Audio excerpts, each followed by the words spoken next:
Welcome back to the podcast. Today we're going to talk about customized education with AI education today. Imagine having a future where people have education built for them.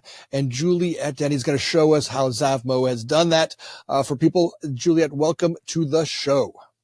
Thank you for having me, Anthony. I am super hyped to be here, and I cannot wait to spend some time talking to you and sharing with your audience all the fantastic opportunities hyper-personalization in education will be delivering through AI. Well, yeah, I mean, come on. Education was tough for me. The one size fit all was exhausting and draining and not very inspiring. Other people relished in it and did well because of the way the structure worked, but my brain didn't operate that way. And it bummed me out because I always felt, look, a lot of my being was put down or let down or felt embarrassed because I just didn't know how to do it the way they did it. I felt like something was wrong with me. And, today we're noticing it just was a way we learned back then, which is different than the way my brain took it in. Yeah, I hear you. And, I'm sure there's lots of your listeners there who, have got kids who've got ADHD, who are, taking, drugs and things like that. I mean, my family's very, very dyslexic. So, it's not like, people don't understand that education is, it's not a one size fits all. Everyone deserves the best because, everyone wants a good career for themselves. They want to work in an industry and in an area that they love. But unfortunately, if you drop out of education or if you have a bad time and you aren't able to keep up, we know that, it can end up really hampering your life. And so this is some of the problems we want to solve. Just the shame that came with it. Right? I mean, I started my early education, elementary school, where I was a guy that had to take the big number 2 fat pencil and had to, learn to write because I literally wrote like I was an Egyptian. I wrote in hieroglyphics, and like somehow or another there was something wrong there, and the way that worked at the time, I just wasn't there. But I loved playing. I was a very hands-on kind of person, but at the time, the way they wanted to train me at that period, like that wasn't present to me. And, trying to learn through that way, just like it felt like when I look back today, I can see how today I can write really, really well. I'd say, well, hold on. I don't know if I can say really, really well. I can write enough. I can write decent. But, and how much I love to learn, but just at the time, trying to keep up with a plan that was not built for me, it seemed like it brought a lot of breakdowns, and that shame. Yeah. Truth is, I've been trying to unwind all that since then. So it's so interesting, right? I'm trying to write a book at the moment, and it's really difficult, to write a book. Anyone out there who's written a book, well done, high five. And I'm writing a book about pivotal things that happened when I was, being educated, and the learning theory that basically has allowed me now to, create Zavmo AI. And one of the first stories in the book is, so I was born in Japan, and the first school I went to was the Sacred Heart School in Tokyo. And one of the first memories I have is being asked to stand up. And I'm sure there will be people on this podcast that are cringing with me, I was asked to stand up and read out of a book. And I can still now, I get that feeling, I'm terrified, it's like I'm cold, I'm sweaty, I'm clammy. And it's like the words are just swimming on the page, and my brain there's nothing in it. I can't see what's on the page. And I think it's so interesting because so many of us have so many common memories in terms of, things that did not go smoothly, in school. And I'm not suggesting that we can have a perfect life, right? I mean, another side of the coin is who wants a perfect life, right? We're not going to build resilience. We're not going to know, how to deal with things when things go wrong. But I do think when it comes to education, a lot of people get locked out. So I'm saying, yes, fine, let's have hardships, let's have struggles, but let's be resilient. But let's get most people to the other side, let's get most people on a really, really positive journey so that they can create their own life design. Because, as you probably know, Anthony, when you're happy in your work, it doesn't feel like work, right? But a lot of people they haven't got jobs like that, and that's what we want. We want everyone, especially in the age of AI, to be able to unleash that inner awesomeness that makes being a human so insane, such a gift. That's great. I love what you say that. When you say that, look, like it's such a gift to be a human, Totally. and unfortunately, I think maybe not. Maybe not unfortunately. It's part of the human evolution. We're learning to see it better, right? I mean, ultimately, we created education early on to mass educate people. By the way, didn't we do the same thing with food? Yeah. Right? Where Yeah. we create this mass food production where we can feed the masses, right? Totally. And some of it worked and some of it didn't. Like you look back now and you're like, yeah, I don't know, eating a hamburger for $1 made sense, right? At the time, maybe it did. It was great to have it and have accessibility to it. But how many of those can you eat and be, really be healthy? And then you same thing with education. It's like, okay, maybe there was, being able to get to a lot of our people very quickly. And look, our United States, our country, and most of the world is doing a fairly decent job of getting a lot of people well educated. Unfortunately, there's a lot of the people that are outside of that it's not working for. Yeah. And we're seeing that now, right? Because all of a sudden that becomes this lifelong perpetuation of shame that just, I can't tell you how many addicts and alcoholics and troubled youth that are brilliant, right? But they ended up in that way because they end up in that story because they're trying to survive their own shame. So I'm with you. I think if we can start to notice that, and I think what you guys have done is you've taken Zavmo and really been able to take education to the individual level and learn how each one of us learns. I want to dive into that a little bit. So talk to me about, first of all, how did you get that idea and how long have you been working on this? Can I just comment on something you said? Sure. Yeah. Obviously, I'm desperate to talk about, but one of the things that I think is so interesting about what you said is this idea of curiosity in education. So one of the things that I think happens in a lot of formal education, and I loved your analogy in and around the the hamburger, that it treats it as like you have to do this, you have to do this, you have to do this, you have to do this. Okay. And the problem is when we talk about education in that context, we miss out the idea of curiosity. And Mm. ultimately, I think the human state is most happy when it is curious and it Mm. feels alive about learning new things. People often say about old age that, once you stop learning, you stop living, right? And I think there's really something in that in terms of what you just said. Education shouldn't be kind of glorified childcare, and it shouldn't be, you know, you have to learn this, you have to learn. It should be about really allowing your curiosity to inspire your life so that you can really be in a situation where you're not in a dead-end job. You are creating products, you're creating services, you are literally doing all the things that AI can't possibly do. You are allowing your inner human creativity to come forth, and that's what I think is missing. Well, just as we unleash that creativity, that creator in us, I spent some time up in Nepal and I spent some time with these little Nepalese monks. And there was a point where it was like a silent retreat. And I got to a point after a couple of days where I could really see the light in you bowing to the light in me. And really just, you could see it, feel it, know it. And, there is this inner light in each one of us. Mm. And, as we learn to, find that in each other, every human being's got this a gift. Now, sometimes I look at some people, I'm like, well, that light's been burnt out for a while. But it's just a matter of what they had to do, whatever they had to do to really create survival for themselves and their family, right? They end up that way.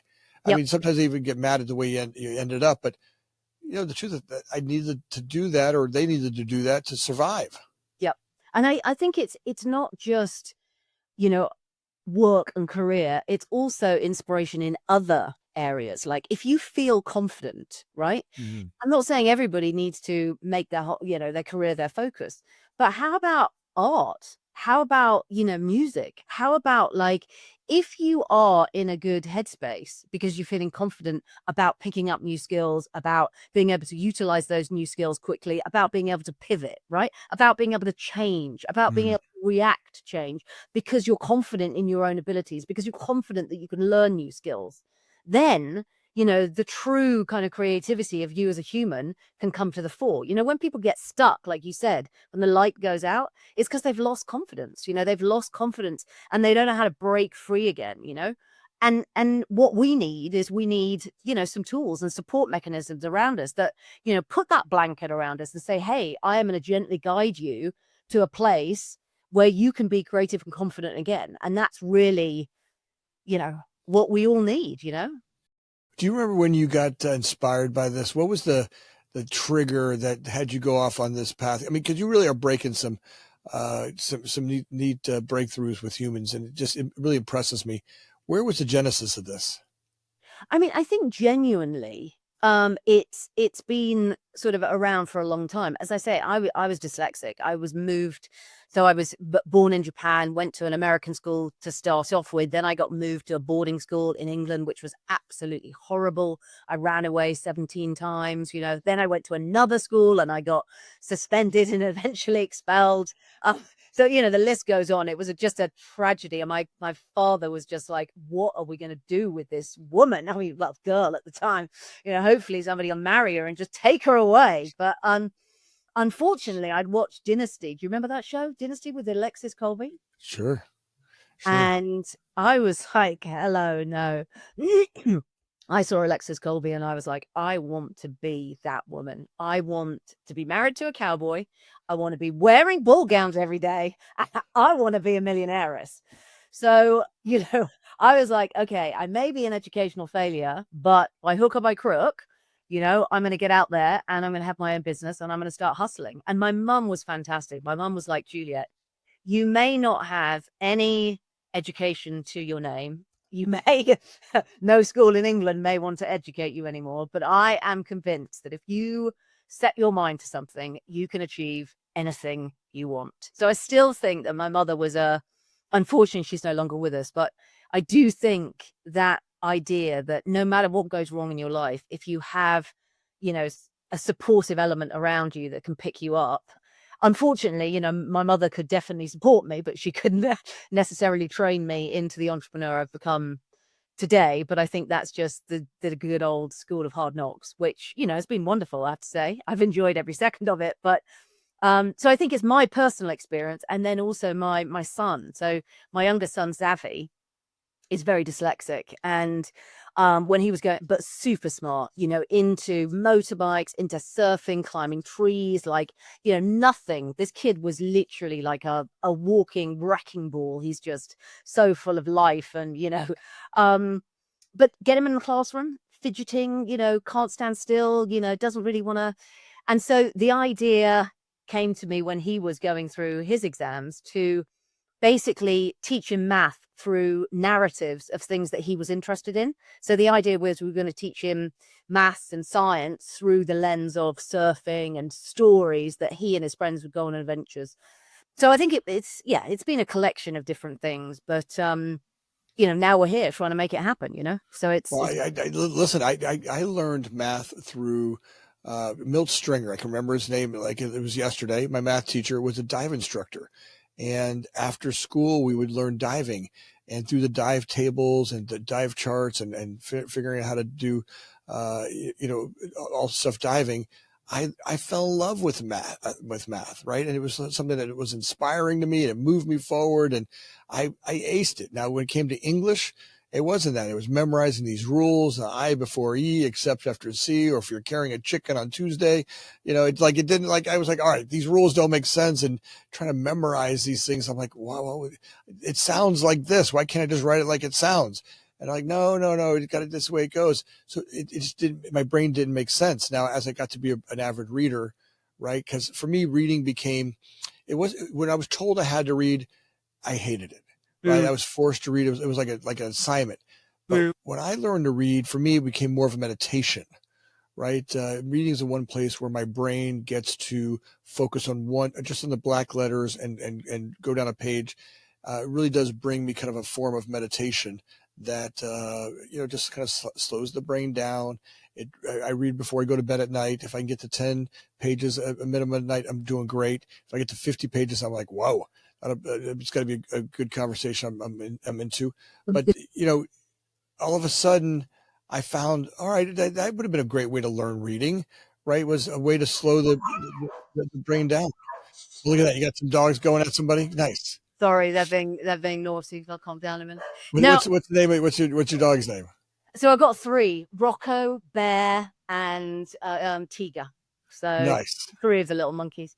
But I think you're so right. I think the other thing is that if you are open to education and you access that through reading, and I was definitely locked out, when I was kind of ages kind of 11 to 13, 14, 15, and I, like you, really got a bug of reading. And I think one of the things that really kind of allowed my intelligence to kind of move forward, and maybe you can get this through kind of podcasts and YouTube now, but is the idea of brand new ideas and thoughts. So one of the things that I can distinctly remember is I got really into Russian literature when I was about, I don't know, 13, 14. And Whoa.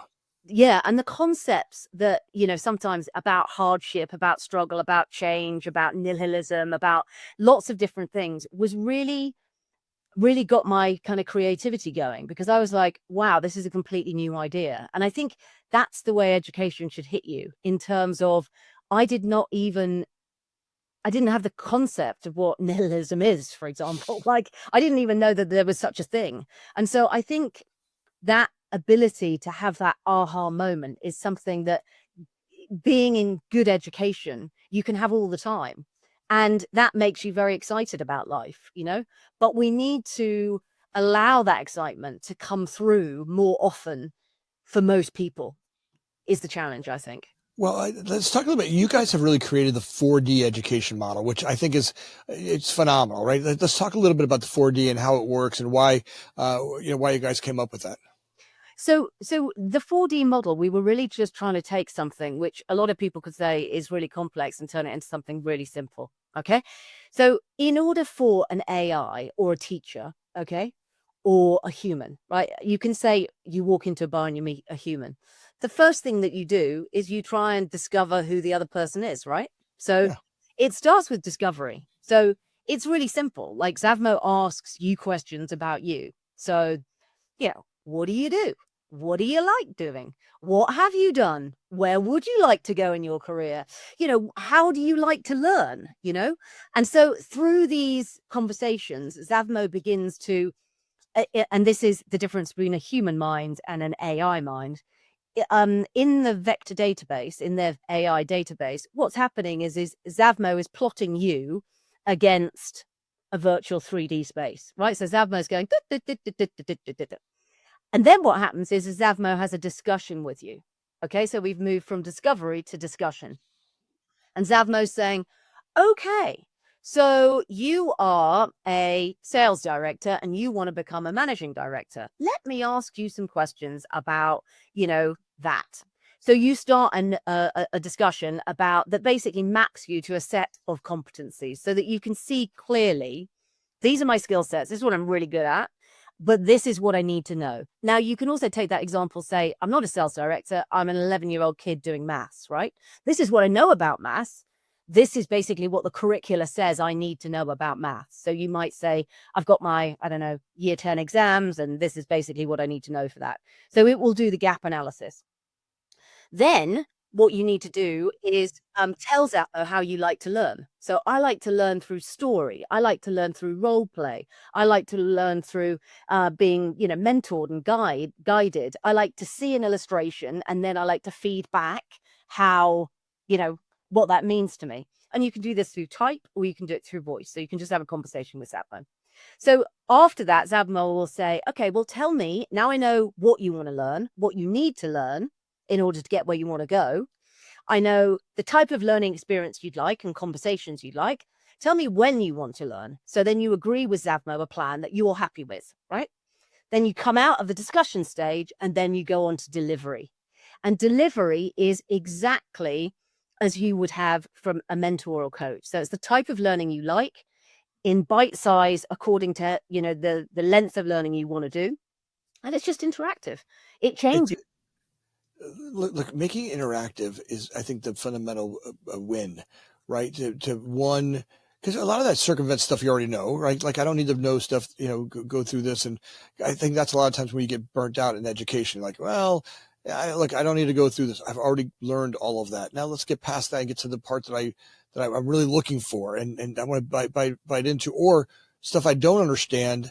I need a little bit more attention on that, right? Be able to get to the places where I feel stuck, or I need a little bit more, because I've noticed that when I get to a place and I skip over something and I go on like I know it, I just skip it.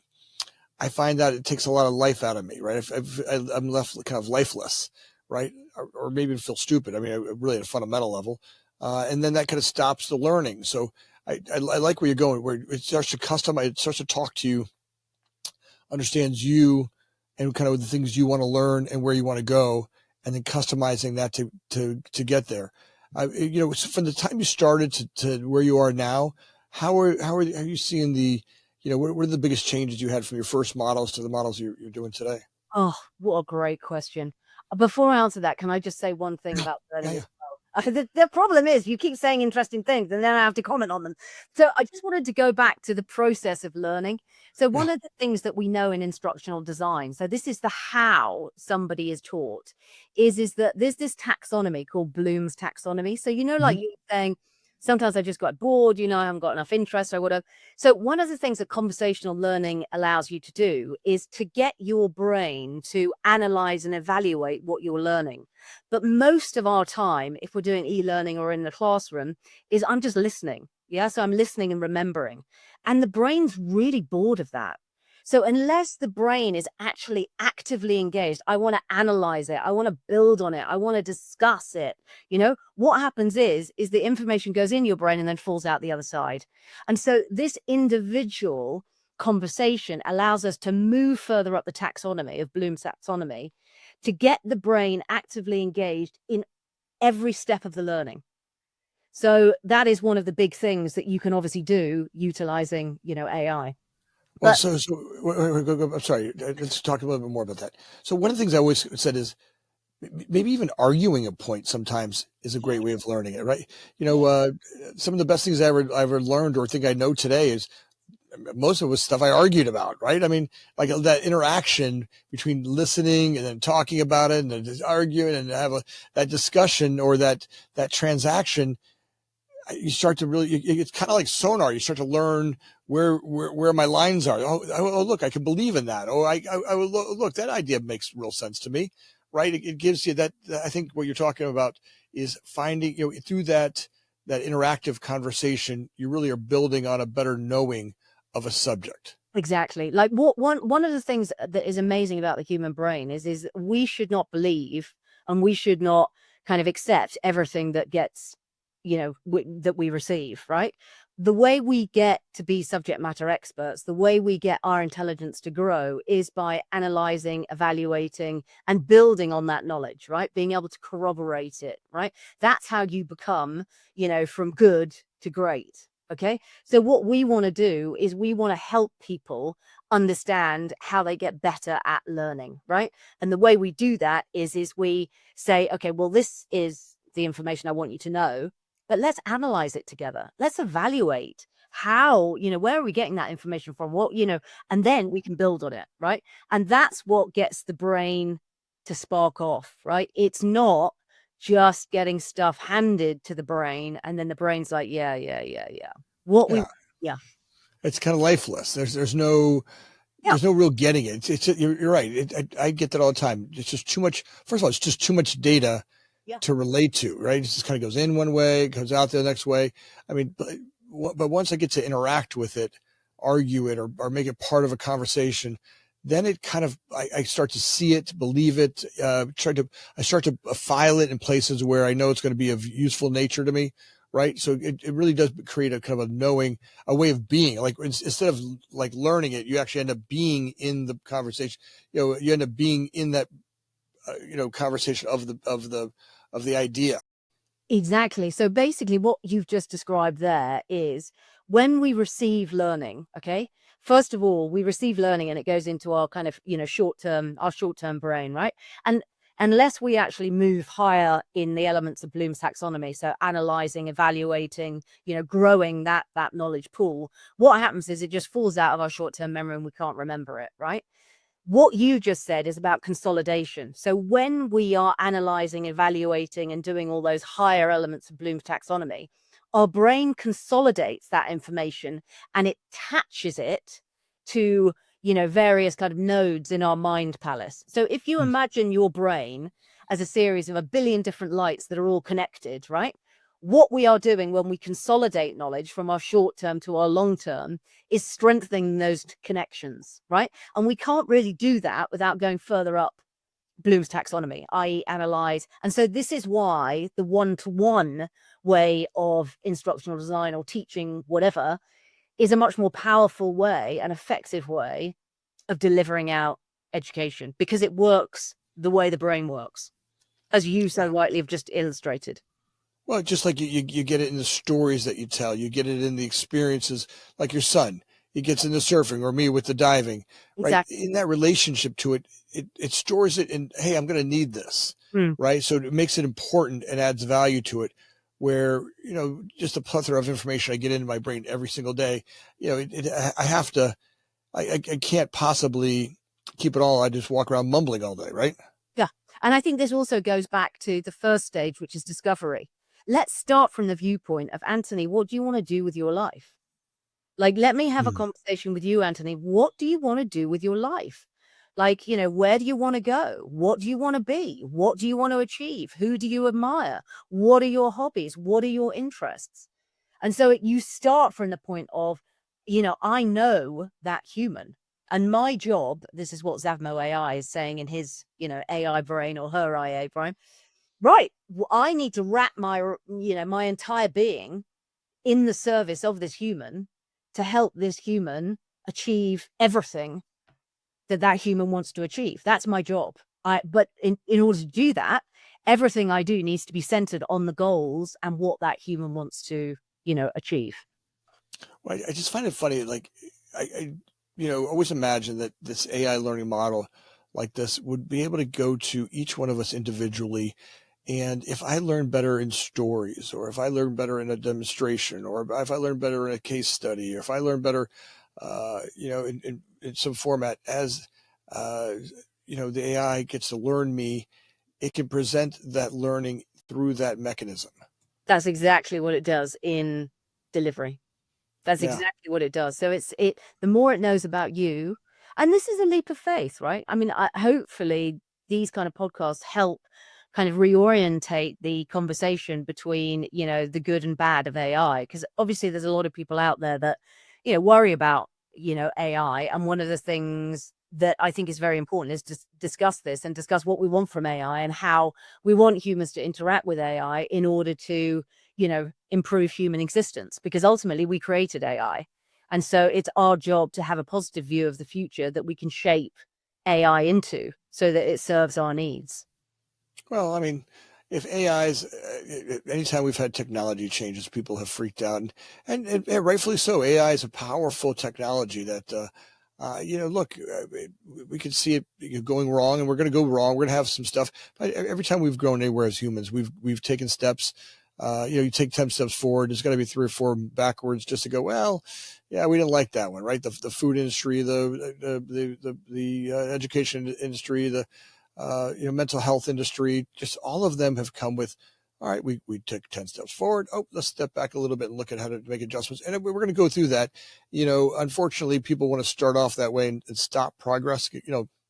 It's easy to go back and go, look, remember we failed here? Let's not do anything. And that's I get it. That's a little bit of us all going, I'm just scared, right? I'm scared. Remember we messed this up before? Remember, didn't you watch Terminator? Did you see the finger at the end of the movie, right? Those people messed up, John Stark and all those people, and Skynet, right? We don't want that to happen. And I'm like, yeah, but just imagine where all of a sudden we create education that feeds our souls. And we take the Einstein who got shut off in early education, the guy who just got turned off by education and because of fear and just the way they forced it down there. Like the old style of education didn't work. We turned off. How many Einsteins have we turned off? Yeah. As opposed to, Now we're going to unleash them, right? We're going to start to undiscover their wisdom and the way their brain works. It just, for me, that feels like such a better opportunity than being afraid of the finger walking across the movie screen at the end. Absolutely. And I think, your point about how many Einsteins have we lost, but also how many really bright people have we lost to turning to a bad way of life, right? That's So, right. we all know people in our past that basically just got caught up in bad habits. And then before we know it, they've just gone down the wrong path, right? They should never I, be there. They're super bright. They're super intelligent. The world was at, their, their doorstep. But then, a couple of bad things went wrong at school, and then suddenly they're into things they shouldn't be into, and it's tough to get them back out. So, the biggest drug, in life is being alive, right? But if you don't feel alive, if you feel dead, if you feel cut off, if you feel lonely, if you feel despondent, if you feel like the world hates you, then what are you going to do? You're going to turn to things that basically instantaneously make you feel better, when really, actually, if we could just inspire people to be the best version of themselves, to learn mm, the highest level and go as far as, they want to, wouldn't that be a better drug? Wouldn't that be a better way of going? yeah, I mean, look, I think that's what you're up to, man. Mm. It's a revolutionary idea to create education tailor made for each person. Look, what you're doing with Zavmo is it's phenomenal. And by the way, I know what it takes to grow a company, right? Growing this company isn't easy. It comes with all the ups and downs of growing, walking through broken glass and people and training and all the different programmers and all that beautiful stuff. It's never an easy task to grow the company. Even though it's inspired by this amazing idea, growing the company takes some stuff out of you, doesn't it? It really does. Like, I mean, I was talking to, a colleague this morning, and, I mean, cash flow is binary. It's either there or it's not. You can either pay people or you can't. I mean, if the cash is there, life is a bed of roses. If the cash isn't there, it's not.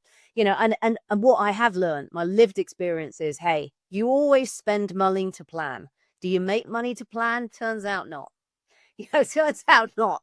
And me being me, I am so blessed with my financial director, who I've been working with now for the last 12 years. He's a sensible guy. Thank God there's an adult in the room, because if I had to make every decision, I would be chasing rainbows. I would be, hunting unicorns. I mean, you've got to have a good team, right? And I know my strengths, right? And, I think that is really what ultimately every successful company is. It's a group of people that come together, they share a common vision, but they have different skills and they can rely on each other. But, as the entrepreneur, you know, do I get sleepless nights? Is it hard? Does it get any easier? No. The only thing that I can say, the great thing about getting older, and to all you young people listening out there, I just want to say, we might have wrinkles, us old people, but we don't worry quite so much. We still worry. But the thing is, I've spent the last 25 years of my life worrying. So it's like, what I've learned is that actually worrying doesn't help.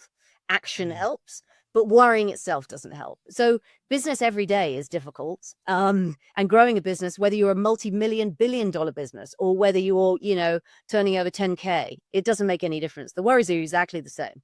It's, have you got cash in the bank? Can you pay everyone? Is everyone doing what they should be doing every day? Does everybody like what they're doing? Is everyone clear on the vision? There's not a lot to it, but you still worry about it. Well, let's talk about, speaking of revenue. Let's get some people buying the product. Let's talk a little bit about how to get a hold of you, how to get if they want to start getting educated. And by the way, this works in not just in childhood education. This works throughout industrial areas. It works in talk about all the different places where this technology works for learning and training people. So my background is selling to large corporates. So, Apple, L'Oreal, HP, these are all kind of Cisco. These are all clients of, that I've been dealing with for the last 20 years. So when we launched Iridescent and created Zavmo, we were pitching it to large corporates. So there's definitely, large, medium-sized corporates. If you are a corporate that wants to know where your people are, in terms of their current role, where they want to get to, and what gaps they need to fill in order to get there, and then benchmark that against the best education there is out there, then obviously there is a business to business solution in Zavmo. But where we really want to get to is the business consumer market. So the business consumer market is coming in about 2 months' time, so end of July. And the reason why we're so passionate about, that area of the market is we really want to get in, kids and individuals, take the pressure off their parents, like really ensure that there is a partner for learning out there. And so, that is why we are, heavily moving into the business consumer market. So at the moment, we're business to business, but we are hoping very soon that we will, be launching business to consumer, and it's going to be available globally. So whether you're studying IGCSEs in Pakistan, or whether you're studying, GCSEs, or whether you're studying, you will be able to, find the right courses for you on Zavmo. Well, as you want to unleash everybody's superhero, and you've created this amazing, amazing technology. If people want to get a hold of you or get a hold of the product, what's the best place for them to do that? So I am a massive fan of TikTok because I don't need to write anything. So I'm on TikTok. I can't say too much about my videos. They're a bit old fashioned and not very good, but I'm on TikTok and I love TikTok. So I'm on TikTok.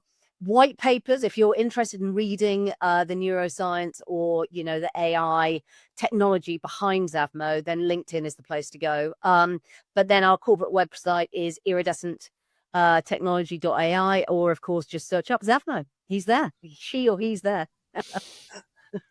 Well, that's awesome. I'm really impressed for the second I get to meet you and what you're doing. It's revolutionary to unleash the superhero of humans through great education and finding a way to customize that for each and every one of us. I honor you and the work that you're doing. I'm so grateful to have had you on the show today. Thank you. And likewise, thank you for taking the time to, discuss this with me. It's been a real pleasure, and sharing your stories as well. I've really enjoyed it. Thank you. Thank you. Hey, audience members, last week was another amazing week with you guys. We had another breakthrough, another 2,200 subscribers. Crazy, the amount of work and people that are joining us every week, and just so grateful for each and every one of you. But we noticed a bunch of you made to the end of the podcast last Friday, and there was like 40% of you that weren't subscribers. If you could take a second right now and like and subscribe, it makes a world of difference to Alyssa and Joe and the team in the background that work tirelessly to find us amazing guests, like Juliette, and have her come on. So if you could do that now, I'd be so grateful. And as always, thanks for listening.